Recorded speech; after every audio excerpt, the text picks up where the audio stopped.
नमस्कार.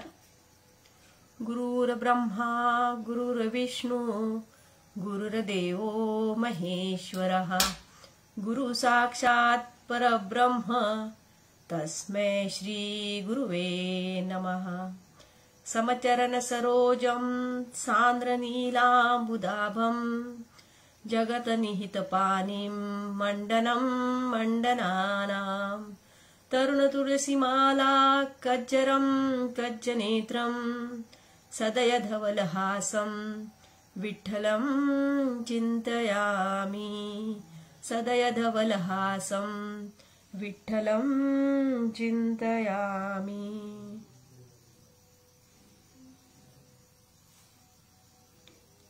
नमस्कार. मी सौ मंजू बनसोडे. पुनश्च एकदा आषाढी कार्तिकी वारी महामंडळ जबलपूर यांच्या माध्यमातून आपणासमोर आध्यात्मिक हितगुज करण्याची संधी मला प्राप्त झाली. सर्वप्रथम माझे आराध्य दैवत पांडुरंग, माझी या कुळीची कुळदेवता तुळजाभवानी, माझे गुरु संत ज्ञानेश्वर महाराज, वयाने ज्ञानाने आणि अधिकाराने ज्येष्ठ आणि श्रेष्ठ असणारी सर्व सन्माननीय मंडळी आणि वक्ता तो वक्ता नो हे श्रोते न विन असे तुम्ही सर्व श्रोते, या सर्वांच्या अंतरंगात असलेल्या सर्वेश्वराला शतशः नमन. मागील 3 दिवसापासून सुरू असलेल्या श्री संत चरित्र ह्या मालिकेत आज 4थे पुष्प गुंफण्याचा मी प्रयत्न करणार आहे. आणि हे सुगंधी आणि अमरत्वाला प्राप्त झालेले पुष्प आहे संत जनाबाई. जनाबाई यांच्या जीवनचरित्राचा आज मी थोडासा परामर्श घेण्याचा प्रयत्न करत आहे. परलोकीचे तारू म्हणे माझा ज्ञानेश्वरू, परलोकीचे तारू म्हणे माझा ज्ञानेश्वरू असे संत ज्ञानेश्वर माऊलींचे गुणगान करणाऱ्या वारकरी संप्रदायातील महत्वपूर्ण संत म्हणजे संत जनाबाई यांच्या जीवनचरित्रावर प्रकाश टाकण्याचा मी प्रयत्न करते.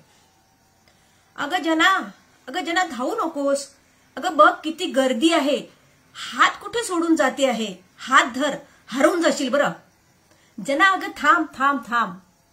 जनेचे आई वडील जनाला काकळच नाही सांगत आहे, पण जना मात्र वारीत पुढे पुढे धावते आहे बरं. आई वडिलांसोबत पंढरीच्या वारीला निघालेली जना अगदी भारावून गेली.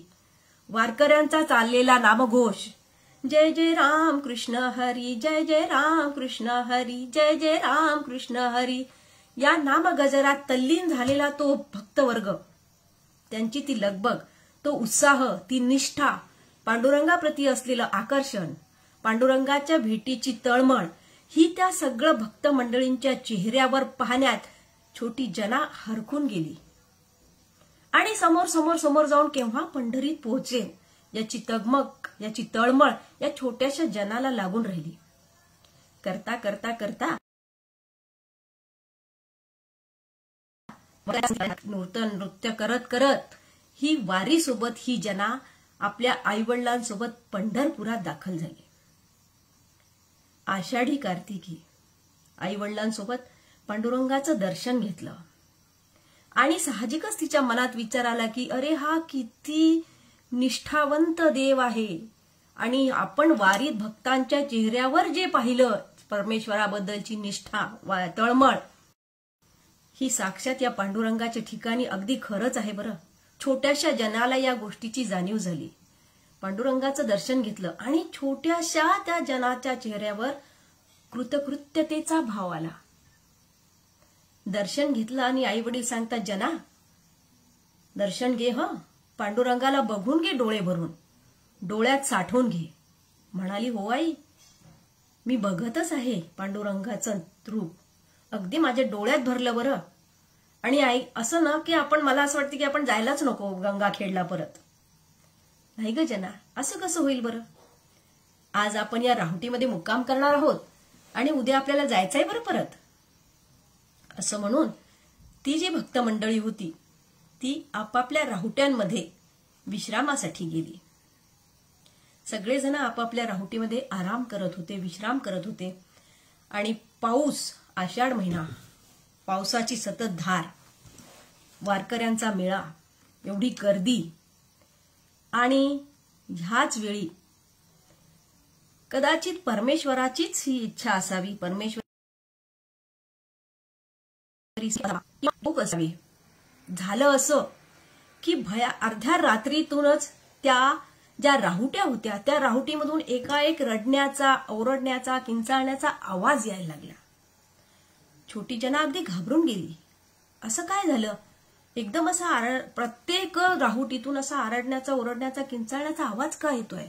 घाबरून गेली आणि आपल्या आईला उठवते. आई उठ, अगं उठ, बघ लोक का रडतायत, इतका गोंधळ कसला आहे बाहेर राहुटीच्या, प्रत्येक राहुटीच्या बाहेर. आई उठ ना, उठ ना, उठ ना म्हणून हालवते आहे आपल्या आईला. आईची काही हालचाल दिसे ना.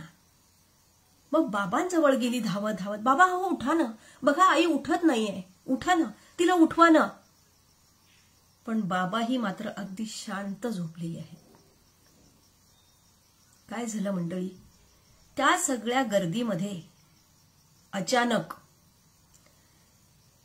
एक असा आजार, ज्याला आजच्या भाषेत आपण कॉलरा म्हणतो वगैरे असं काहीतरी म्हणायचे, त्या रोगाचा प्रादुर्भाव झाला आणि पटापट लोक अक्षरशः मरायला लागले. अगदी एक उलटी झाली आणि लोक असे गतप्राण झाले. अशी काहीतरी वेळ, अशी काहीतरी असा प्रसंग त्यावेळेस आला. हालून हालून थकलेली जना आपणही राहुटीच्या बाहेर आली आणि तिने लोक गोळ्या करायला सुरुवात केली. बघा ना हो, आई उठत नाहीये, बाबा उठत नाहीये. तेव्हा असाच एक वृद्ध पुरुष त्यांनी सांगितलं, जना तुझी आई बाबा आता हरवले बरं, आपल्यातून ते आता नाहीसे झाले. ह्या सगळ्यामध्ये हा जो रोग प्रसरला होता त्याच्यामध्ये तुझ्या आई बाबांचा सुद्धा बळी गेला. आई बाबा सुद्धा तुझे त्या रोगाचे हे झाले आणि त्यांचाही प्राण गेला. तेव्हा जनाला अगदी अनावर झालं ते दुःख. चोऱ्याने रडायला लागली. आई अगं असं का म्हणतेस, अहो असं का म्हणतात, आई तूच मला म्हणत होती ना गर्दीत हरवून जाशील, माझं बोट सोडू नको, गर्दीत हरवून जाशील. पण अगं आता तर तूच हरवली आहेस, आता मी कसं जगायचं, आता कसं राहायचं मी. रडून रडून रडून रडून अगदी हाल बेहाल झाले. सगळी मंडळी आपापल्या घरी परत गेली. रातच राहिली.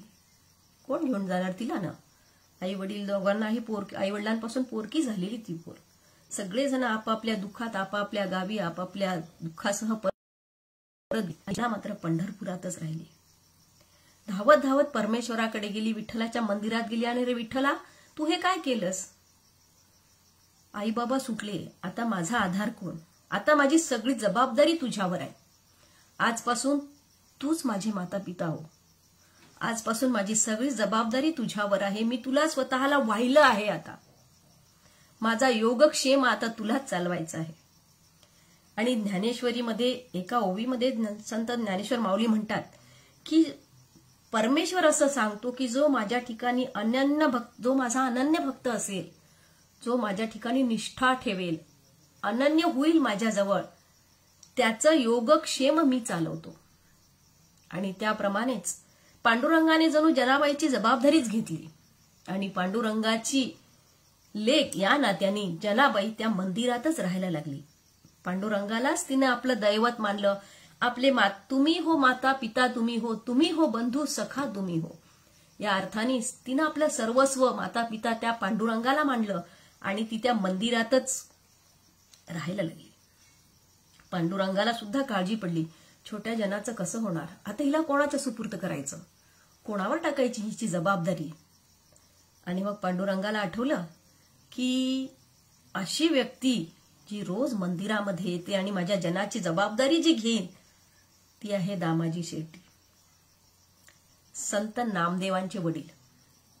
मंदिरात आले आणि पांडुरंगाने ती दामाजी शेटजींवर जनाची जबाबदारी सोपवली आणि त्यानं सांगितलं की जनाचा सांभाळ आता तुम्ही करायचा.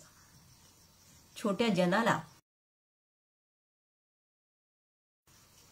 आणि त्यांची जी पत्नी म्हणजे नामदेवाची आई, स्त्री स्वभाव, हे काय केलं, हे कशाला आणलं, हिला कशाला आणलं, हिची जबाबदारी आपण कशी घेणार.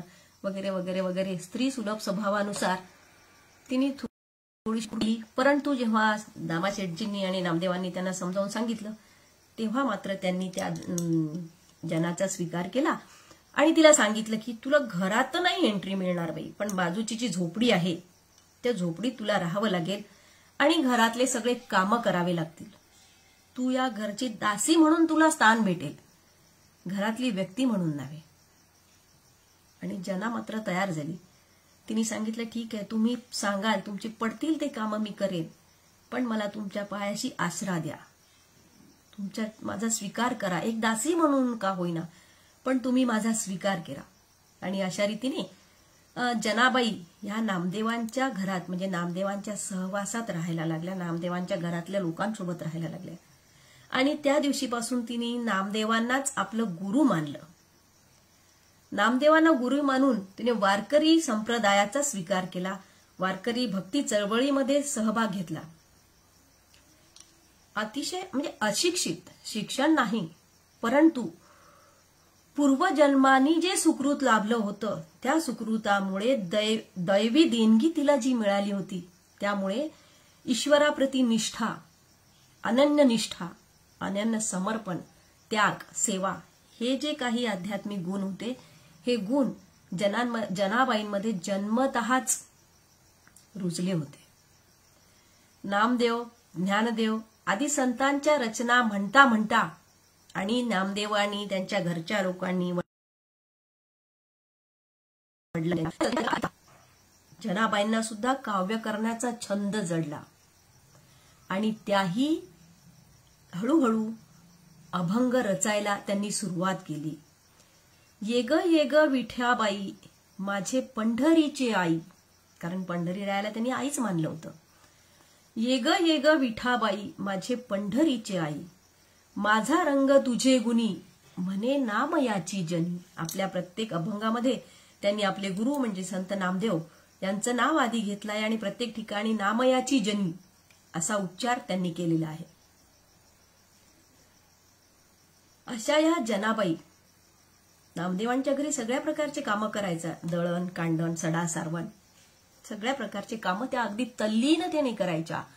आणि ते करत असताना मात्र त्यांच्या मुखातून अखंड विठ्ठल नाम यायचं आणि अभंग अशा त्यांच्या तोंडामधून, त्यांच्या वाणीमधून सहजतेने बाहेर. आत्मसाक्षात्कार त्यांना इतक्या छोट्या वयातच झालेला होता. आपल्या एका अभंगामध्ये त्यांनी लिहिलं, स्त्री जन्म म्हणून न व्हावे उदास, साधू संत ऐसे केले जनी. असे म्हणत त्यांनी अध्यात्मातली योग साधना सुद्धा आत्मसात केली, ज्ञानोत्तर भक्तीचा स्वीकार केला. झाड लोट करी जनी केरभरी चक्र पाणी. अखंड काम करावं आणि काम करता करताच भगवंताचं नाव घ्यावं. अशातच एक दिवस अशी गोष्ट घडली की नामदेवांच्या घरी सकाळी उठून गडबड दिसायला लागली. तोरणं लागले, अंगणात सडा झाला, रांगोळ्या झाल्या, अगदी घरातल्या स्त्रिया अगदी नटून थटून अगदी तयार झाल्या. किचन स्वयंपाकघरामधून अगदी गोडाधोडाचे सुवास यायला लागले. जनाला मोठं आश्चर्य वाटलं की काय असावं आज बरं यांच्या गुरूंच्या घरी, काय असेल. त्यांनी आपल्या गुरूंना म्हणजे नामदेवरायांना विचारलं की बाबा आज काय आहे आपल्या घरी. जेवायला येणार आहेत. नामदेव महाराजांचा अधिकार एवढा मोठा होता की प्रत्यक्ष पांडुरंग त्यांच्या घरी जेवायला येत होते. नामदेवांनी सांगितलं की जना आज पांडुरंग आपल्या घरी जेवायला येणार आहे, बरं व्यवस्थित सगळं घराची साफसफाई व्यवस्थित केली ना. म्हणाली अगदी बिलकुल सगळं करेन, तुम्ही म्हणाल सांगाल तसं अगदी व्यवस्थित नीट नेटकं करेल. कारण पांडुरंगाला बघण्याची माझीही खूप इच्छा आहे, माझा जीव अगदी अनावर झाला आहे त्यांना बघण्यासाठी. जेव्हा पांडुरंग येणार असं जनाला कळलं, जनाला कोण आनंद झाला. आज पांडुरंग येणार, आज पांडुरंग येणार, जणू काही तिच्या घरातच येणार अशा खुशीत ते सगळ्या कामाला तिने सुरुवात केली. आज पांडुरंग येणार, पांडुरंग येणार, पांडुरंग येणार.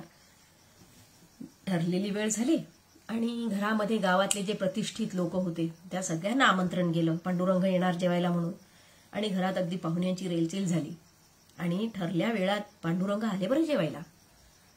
पांडुरंगाला बघितलं, हिला कुठली हो घरात परमिशन मिळणार जायला, हिने आपलं बाहेरूनच उभं राहावं आणि येणाऱ्या जाणाऱ्या पाहुण्यांकडे बघत राहावं. आणि अशामध्ये दारामध्ये अगदी तिला असा मंजूळ आवाज आला आणि तिने ओळखलं पांडुरंग आले आहेत. आणि धावत गेली अगदी दारापर्यंत पांडुरंगाला बघण्यासाठी. आणि घरातली एक आजी मात्र ओरडली, जने कुठे चालली समोर, हो मागे. आणि जना मात्र हिरमुसलेल्या चेहऱ्याने दाराआड उभी राहिली. ह्या काही ज्या सगळ्या गोष्टी होत्या ह्या काही पांडुरंगाच्या नजरेतून सुटल्या नाही बरं. त्यांना सगळं लक्षात आलं की जनाला खूप उत्सुकता आहे भेटण्याची, बघण्याची. पांडुरंग घरात गेले. जेवणाच्या पंक्ती सुरू झाल्या. अगदी घमघमाट सुगंध उदबत्यांचा सुवास, अगदी रेलचेल पदार्थांची, रांगोळ्या, ताट पाट सगळं अगदी व्यवस्थित सुरू झालं. आणि नामदेव महाराजांनी सांगितलं पांडुरंगाला, पांडुरंगा सुरुवात करा बरे जेवायला. पांडुरंगाच्या लक्षात आलं की दाराआडून जना बघते आहे. जनाला असं वाटत होतं की मी पण पांडुरंगांना वाढेल, मी पण त्यांना आग्रह करेल, मी पण त्यांना नैवेद्य देईन, मी पण त्यांना खाऊ घालेन, माझ्या हाताने मी त्यांना घास भरवेन. पण कसलं काय, तिला हे सगळं अगदी दारामागूनच तिच्या ह्या मनातल्या कल्पना होत्या की तिच्या मनातली इच्छा होती. आणि हे सगळं ती दाराआडून बघत होती. पांडुरंग आणि सगळी मंडळी घेतला आणि सांगितलं की झालं जेवण, झालं माझं जेवण. सगळ्यांना आश्चर्य वाटलं की अरे जेवण झालं. पांडुरंग म्हणाले हो जेवण झालंय. झालं जेवण झाले, पंक्ती उठल्या आणि पांडुरंग जायला निघाले. जनाची तळमळ मात्र तशीच होती की पांडुरंग मला दिसतील का, त्यांच्या पायावर मला डोकं ठेवता येईल का, मी त्यांना नैवेद्य अर्पण करू शकेन का. ह्या सगळ्या तळमळीमध्ये मात्र हिरमुसली होऊन गेली. जेव्हा पांडुरंग जायला निघाले तेव्हा मात्र अगदी तिला असं वाटलं की आता पांडुरंग काही आपल्याला दर्शन देत नाही, त्यांच्या चरणावर काही आपल्याला आता डोकं ठेवता येणार नाही. अगदी हिरमुसून ती आपल्या झोपडीमध्ये जाऊन बसली. आणि निघता निघता पांडुरंग खुद्द त्या झोपडीमध्ये आले आणि आवाज देतायत, जने. आवाज ऐकला मात्र जना एकदम हरखून गेली. पांडुरंग आले झोपडीत, मला आवाज देतायत. अगदी धावतच दाराजवळ गेली आणि पांडुरंगांच्या चरणावर आपलं मस्तक ठेवलं. म्हटली, देवा तुम्ही आले माझ्यापर्यंत मला भेटायला. पांडुरंग म्हणतात, यावंच लागलं. भक्ताच्या अनन्य गतीला पांडुरंगाला त्या भक्तापर्यंत पोहोचावंच लागतं. ज्याने तुझी भक्तीच एवढी मोठी आहे, तुझी निष्ठा एवढी मोठी आहे की अगं मला त्यांच्यासमोर खुद्द देव सुद्धा अगतिक होतो आणि भक्तापर्यंत स्वतः पोहोचतो. यावंच लागलं मला. आणि अगं मला खूप भूक लागली आहे. त्या नामदेवाकडलं जेवण काही मला आवडलं नाही आणि मला काही तिथे जेवण गेलं नाही बघ. मला खूप भूक लागली आहे, तू मला काहीतरी खायला घाल. जना म्हणते, पांडुरंगा अरे मी तुला काय खाऊ घालणार आहे, माझ्या झोपडीमध्ये तुला काय भेटणार आहे, काय देणार आहे मी तुला. या रात्रीच्या शिळ्या भाकरी आहेत,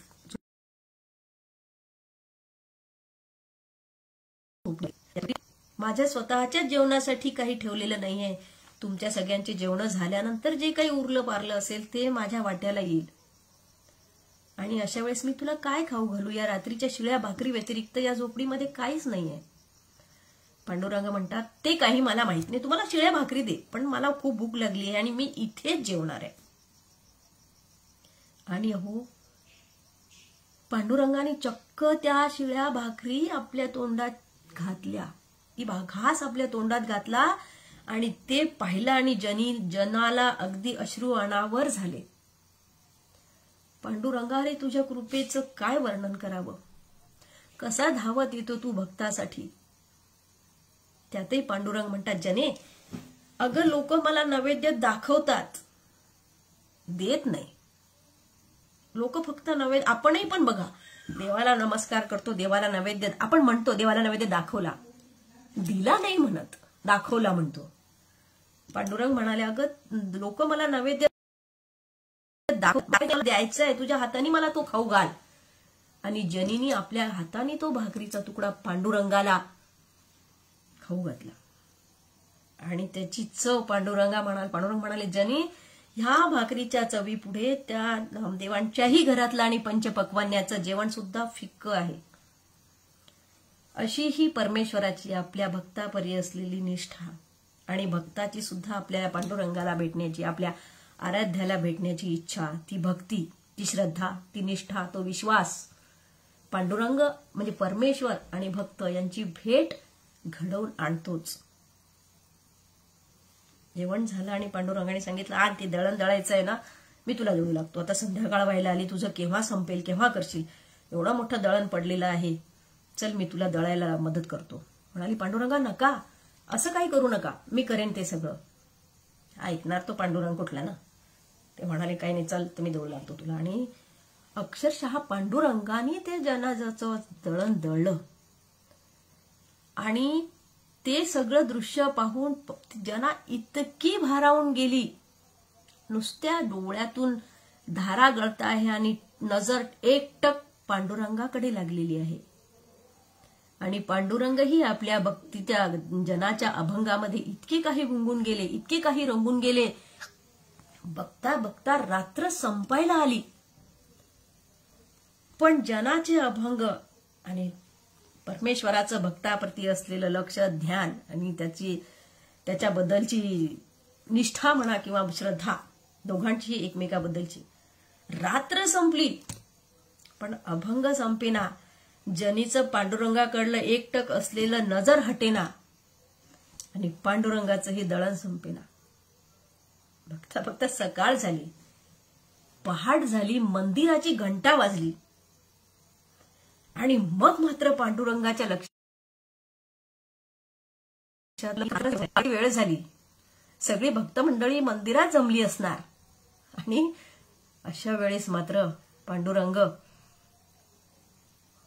आता मात्र जायलाच पाहिजे.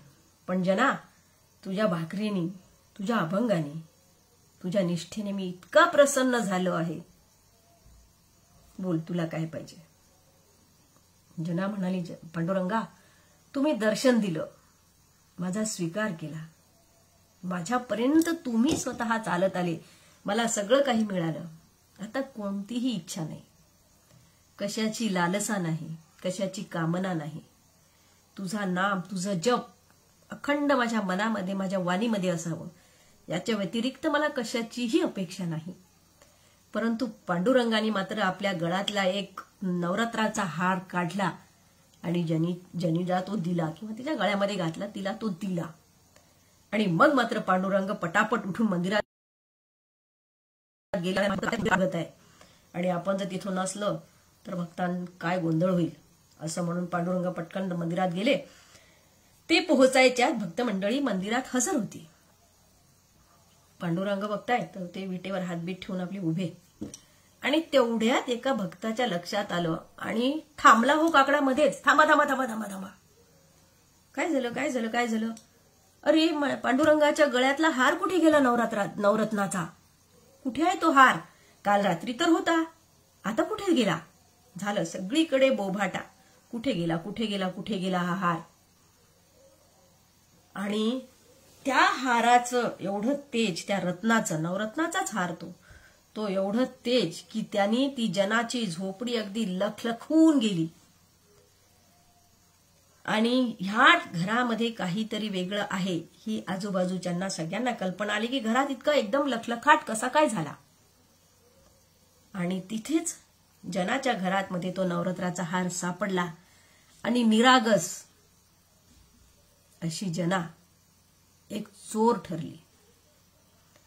मंदिरामधल्या नवरत्नांचा हार जनाने चोरला असं तिच्यावर बालंट आलं. जनाने आपल्या परीने खूप काही विनंती केली आणि सांगितलं की अहो, हा खुद्द पांडुरंगाने मला दिलेला हार आहे. पांडुरंग रात्री इथे होते, हे दळण त्यांनी दळलं आहे, त्यांनी मला हा हार दिलेला आहे. परंतु तिच्या गोष्टीवर विश्वास कोण ठेवणार.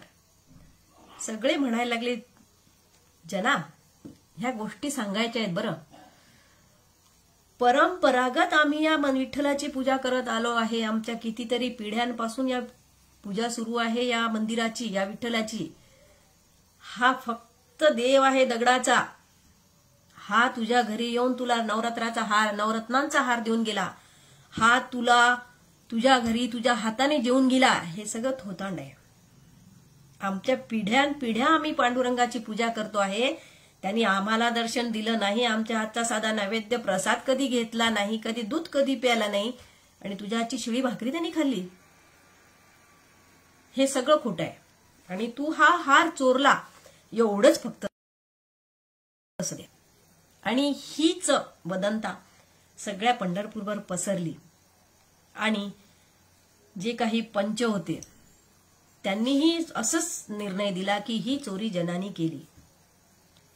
आता मात्र जना घाबरून गेली. म्हणाली, पांडुरंगा, अरे आयुष्यभर जे काही मला आयुष्य भेटलं ते मी तुझ्या सेवेत घातलं. फक्त तुला सर्वा मानलं, तुझ्या सेवेमध्येच आयुष्य घातलं.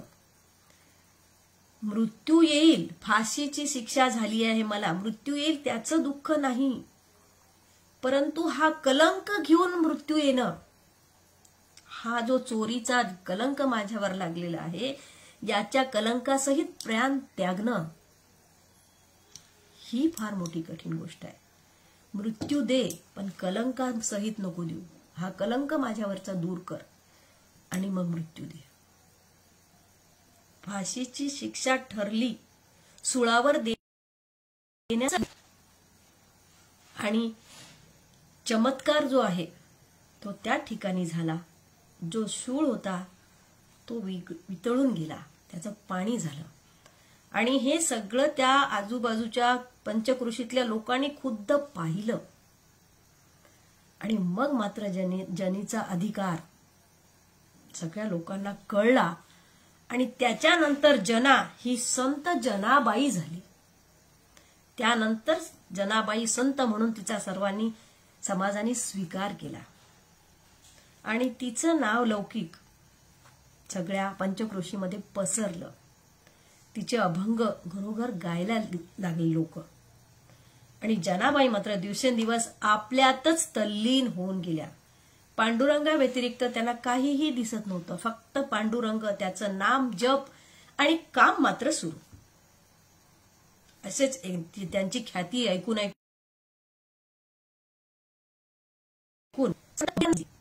कबीरांना अशी उत्सुकता लागली की कोण ही जनाबाई. सगळे लोक तिचं नाव घेत आहेत. तिचे अभंग इतके अर्थपूर्ण आहे, किती खोल गाढ अध्यात्म तिने आपल्या अभंगामधून सांगितलेलं आहे. किती खोल तिचा अभ्यास आहे. अशा या जनाबाईला बघण्याची संत कबीरांना फार मोठी उत्सुकता लागली. आणि संत कबीर जनाबाईचा शोध घेत घेत पंढरपुरात पोहोचले. आणि त्यांनी आजूबाजूला चौकशी केली की म्हणाले, हे जनाबाईचं घर कुठे आहे. त्या रस्त्याने जाणाऱ्या 2-4 बाया स्त्रिया होत्या. त्यांना विचारलं कबीर महाराजांनी की कुठे आहे जनाबाई. तर त्यातली एक जी वृद्धा होती ती म्हणाली, जनी पाहिजे का तुम्हाला. ते बघा ती भांडते दुसऱ्या बाईसोबत, त्यातली एक जना आहे. कबीरांना मोठं आश्चर्य वाटलं. अरे ही भांडणं करते आहे, पदर खोचून, आपला पदर असा खोचलेला आहे, त्या दुसऱ्या बाईसोबत भांडण करते आहे, ही जना कशी असेल. पण ती आजी सांगते, अहो तीच जना आहे, तिला जाऊन विचारा तीच जना आहे की नाही. आणि मग मात्र कबीर महाराज जनाबाईजवळ गेले आणि म्हणाले की मला जनाला भेटायचं आहे. तुमच्यापैकी कोण आहे जना. जनाबाई म्हणतात, मीच आहे जना.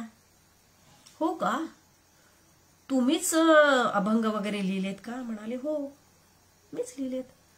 कबीरांना मोठं नवल वाटलं की ही बाई तर गोऱ्या व्यस्ते आहे आणि ही काय अभंग केला असेल हिने. तर त्यांनी विचारलं की तुम्ही नुसत्या गोऱ्यासाठी या बाईसोबत भांडत आहात. म्हटले, हो गोऱ्यासाठी मी भांडत आहे, कारण ही म्हणते माझ्या गोऱ्या आहे, मी म्हणते माझ्या गोऱ्या आहे. मग आता कोणत्या कोणाच्या कशा ओळखायच्या. जनाबाई म्हणाल्या कबीर महाराजांना, आता असं करा म्हणे, तुम्हीच हिच्या गोऱ्या हिला आधी काढून द्या, माझ्या गोऱ्या मला काढून द्या. कबीरांना मोठं आश्चर्य वाटलं आणि त्यांना असं वाटलं, अरे हे कसं शक्य आहे. म्हणजे हिच्या गोऱ्या आणि हिच्या गोरी तर सारखीच दिसणार ना, मग हिच्या गोऱ्या वेगळ्या आणि हिच्या गोऱ्या वेगळ्या कशा काढायच्या. तर जना म्हणाले, कबीर महाराज तुम्ही काढून द्या, हिच्या गोऱ्या हिला देऊन टाका आणि माझ्या गोऱ्या मला द्या, आता आमचा न्याय तुम्हीच करा. कबीरांना मोठं नवल वाटलं. म्हणाले, कसं काय ओळखणार बरं, गोऱ्या तर सारख्याच दिसत आहेत. जनाबाईंनी सांगितलं, तसं नाही आहे. तुम्ही प्रत्येक गौरीला कान लावा आणि ज्या गौरीमधून विठ्ठल विठ्ठल विठ्ठल असं तुम्हाला नाद ऐकायला येईल, ती गौरी माझी आहे आणि उरलेली हिची आहे. आणि काय आश्चर्य, कबीरांनी जेव्हा प्रत्येक गौरीला कान लावला ना, तर त्या काही गौऱ्यांमधून खरोखर विठ्ठल विठ्ठल विठ्ठल असा आवाज आला. म्हणाली, जना मी म्हटलं होतं ना तुम्हाला की माझ्या गौरीमधून विठ्ठल विठ्ठल असा आवाज येईल. कबीरांना फार आश्चर्य वाटलं आणि जनाबाईचा अधिकार किती मोठा आहे हे त्यांना समजलं. त्यांनी विचारलं, असं कसं काय गौऱ्यामधून विठ्ठल विठ्ठल नाव येऊ शकतं, कसा काय आवाज येऊ शकतो.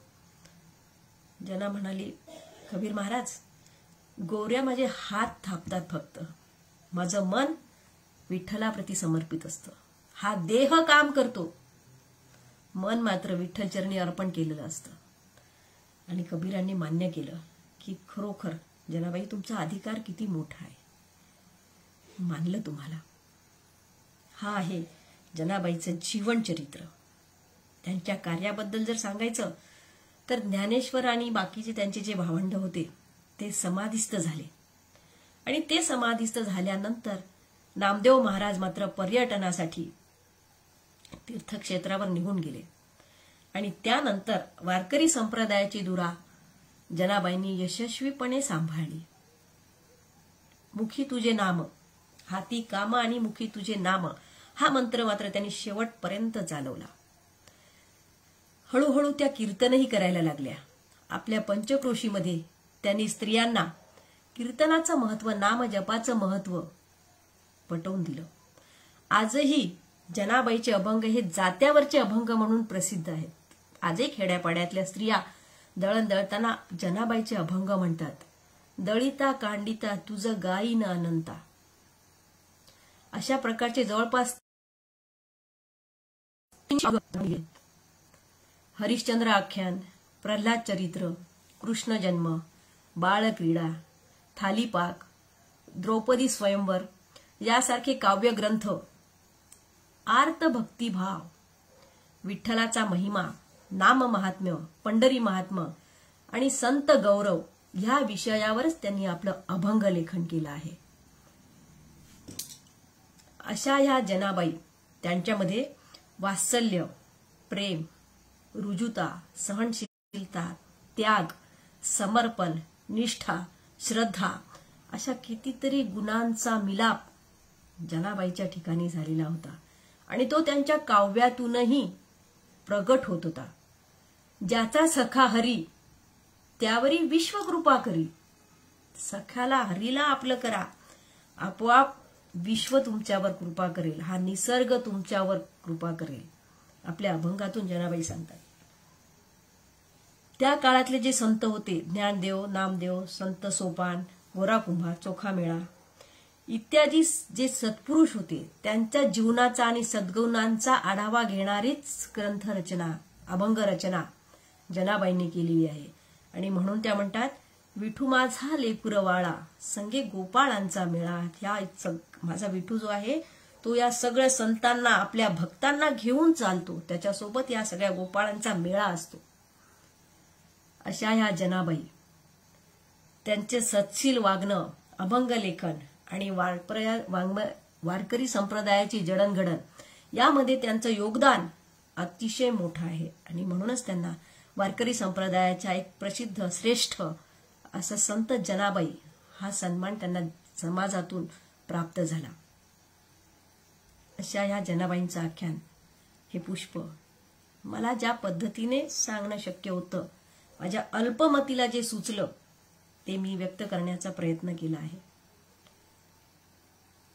आज या ठिकाणी सेवा करण्याची मला जी संधी मिळाली त्याबद्दल सर्वप्रथम मी त्या परमेश्वराला, संत जनाबाईला, लहान तोंडी मोठा घास घेण्याचा जो प्रयत्न केला आहे, तुमचे चरित्र सांगण्याचा प्रयत्न केला आहे, अर्थातच चुकीचं असेल ते माझं आहे, जे बरोबर असेल ते पांडुरंगाने माझ्या वाणीने वदवून घेतलं आहे. वारी महामंडळाची श्री गोडबोलेजी, सौ निलिमा देशपांडे आणि सर्व कार्यकर्त्यांना धन्यवाद देते. आणि माझ्या सेवेला कृष्ण हरी. धन्यवाद.